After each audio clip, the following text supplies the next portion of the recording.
And What's New to BGA brings you Panda Rei, a 2 to 5 player trick-taking collection game. You can see here, came out here last, voted best 3 to 5. I really don't suggest a 2-player game at all. You have a random player AI that throws cards in, but it kind of changes the game a lot. So I'm really going to be explaining how to play a 3 to 5 player game. If you want to explore 2, check out the rules yourself. But the card awarding process is just a lot more weird in a 2-player game, and I don't like it. Panda Rei is a free-to-play game, and it plays well in turn-based and real-time. There are about 22 turns in a total game, so I like my turn-based games to be a smaller amount of turns, and Panda Rei fits that. First thing, the deck is set up where the lower number cards, you see rabbits here, there are 20 of them. A rabbit is a 1, and as the numbers get higher, there's less and less cards. All right, so you played over 2 different rounds, and we're going to play all 11 of our cards in our hand. So when you're playing a trick, the highest unique card will win the trick. So far the 10 is winning. I play a 3, and the last player plays an 8. So the 10 will win. So whoever wins, in this case, who played the 10, they will get the starting marker for next turn, so they'll go first. They'll pick 2 cards, and they'll go down in front of them. And then in clockwise order, each player, with the exception of the last one in order, will choose one of the cards on the turn and place it in front of them. So in this case, Wicked won, so therefore clockwise order goes to me, so then JFK here, the last player, did not get any cards. So you see there, blue got 2 cards, and then since it's clockwise order, I got the next one, and then the green player got nothing. Now since blue won last turn, he will lead off. Plays an 8, I play a 1, and then green plays a 3. So here, obviously blue won again, so they'll get to pick 2 cards. Since I'm next in turn order, I take the last one. So here I won, so I will take 2 cards, and then green will get the next one, and then blue will get no cards. All right, in this order here, we have 2 of the same set. When that happens, they're actually the winners. So if this 2 was actually, let's say, an 11, the 6s actually win.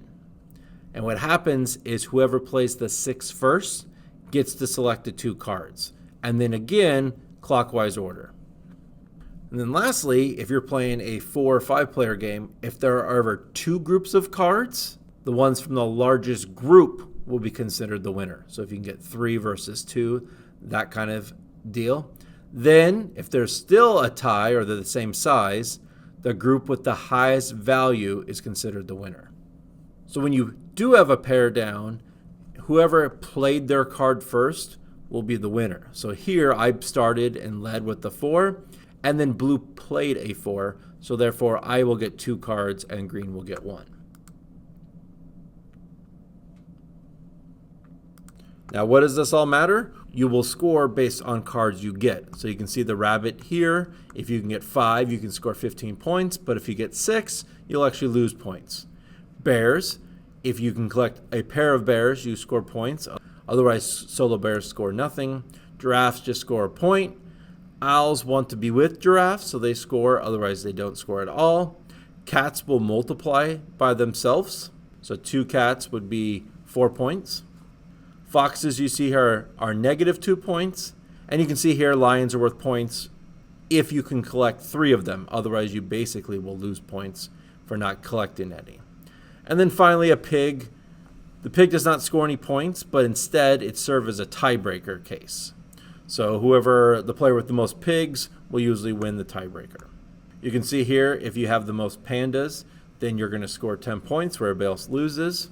And then finally, monkeys are wild cards. They can be placed as a scored card. You see they can be a rabbit, a bear, a giraffe, owl, or cat. Basically 1 through 5 cards.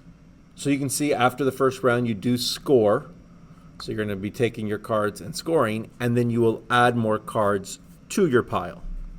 We're done here with the second round. And then scores will be added up. You do get to move your monkey around in the second round of scoring to set what column you want them part of. And then after your monkeys are in place, you'll do final scoring and get winners. I'm going to give this one a 6. Like I said, don't play it at 2. It's not much of a game at 2. It's a little bit too random with the AI or the extra just adding on card. It's much better with more players. I do think I'm going to try out 4 and 5 to see how those kind of fall in, because I'm kind of interested in that. But it is a very light trick-taking style game. I do like the collection aspect. I do like how each animal scores different.